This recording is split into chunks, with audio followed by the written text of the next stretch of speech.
Ah, Kumusta po kayo, no? Pinag-usapan natin yung 3 quarters in a school year. Di ba?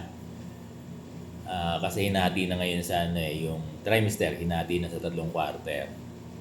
Ngayon 3 quarter, ah, yung first quarter, meron siyang tinatawag na opening block. Yung June 8 to June 12. 8, 9, 10, 11, 12. Na? Ngayon, dyan sa June 8 to 12, wala mo nang i-introduce na lesson. Oo. Sabihin, wala mo nang teaching and learning dyan. Ang gagawin ng mga teacher dyan is pwedeng introduce yung school rules and regulation. Orientation pwede dyan. Pag-remind sa mga estudyante ng mga documents sa submit, katulad ng birth certificate. Oo. Di ba? Pag-remind sa bata ng iba pa. Okay? Basta hindi dyan muna magkaklase. Wala munang regular lesson. Di ba? Na-introduce. Ngayon, after ng week na to, Monday comes again, dun na, mag-start yung lesson. Ngayon, to first quarter, i-discuss lang natin, mag-start to ng June, then matatapos ng September. Tapos dun sa September, may 10 days dito na tinatawag na end of term block. Pag-usapan muna natin yung instructional block, yung gitna. Magsisimula siya ng to first quarter, ay magsisimula siya ng 8, 9, 10, 11, 12. June 15, no? June 15 yung Monday. Okay, mag-start siya noon. Ngayon, pag instructional block, uninterrupted teaching and learning to. Oo. Uninterrupted teaching and learning, undisturbed teaching and learning. Hindi pwedeng pasukan ng mga extracurricular activities. Kasi dito, July, TLE, nagkukontak ng ano ba yung mga activity nila? Gulayan. Hindi. May mga activity sila, di ba? Minsan may mga pageant pa yan eh. Wala na. Sa duration ng instructional block, hindi po pwedeng mag-conduct ng activity rito yung ng extracurricular activities yung TLE. Okay? Ngayon, sakop din niya yung August, di ba? Linggo ng wika. Dami activities diyan eh, linggo ng wika, di ba? So, yung observance sa linggo ng wika, o baka i-integrate na, pero hindi natin alam kung i-integrate or paano gagawin. Basta hindi yan gaganapin ng August, yung mga extracurricular. Kung magkakaroon ng mga extracurricular activity, ay hindi sa panahon ng instructional block. Kasi sa instructional block, puro aral, puro turo. Di ba? Oo. Hindi dapat may istorbo yung mga bata, yung mga guro sa pagtuturo. Ngayon, magkakaroon ng 10 days itong first quarter. Nakalagay dito 10 days na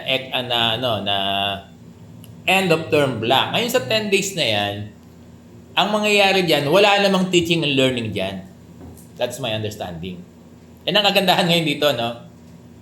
Kaya, di ba dati yung old natin, yung dati natin, ilasin lang natin. Pag July, nag-activity yung TLE, sumasabay. Kaya may mga bata, wala sa klase, nandun sa activity ng TLE, di ba? O kaya, opposite. Kaya lang magulo, no? Ngayon, dito sa 10 days na to, yung end of term block ng first quarter, dito ngayon nagko-conduct yung mga extracurricular activities. Puro extracurricular activities lang to. At dito, walang teaching and learning. Oo, walang KJ dito. Okay? So, hindi yung magsasabay, nagtuturo ng may teaching and learning, umattend ng klase, tapos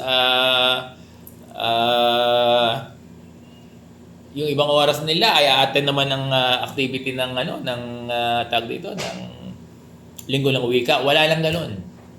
Diba? So, lahat ng learning, extracurricular ay gagawin sa end of term block, meron yan kada quarter. Okay? Now, third week ng September, okay? Mag-start na yun yung parang gano'n yan eh. Mag-start yung yung second quarter, no? Then October, November, December. That's my understanding, no? Okay? Yung last week ng September parang kinain, then October, November kinain din, no? Tapos yun yung ngayon, yung sa tingin ko dito doon sa calendar. Ngayon, yun yung instructional block. Okay, so natapos na yung 10 days ng first quarter, hindi ba? Na puro curricular activities. Ngayon, papasok na yung second quarter. Magsisimula na uli yung uninterrupted teaching and learning, yung tinatawag na instructional block para sa second quarter. Okay?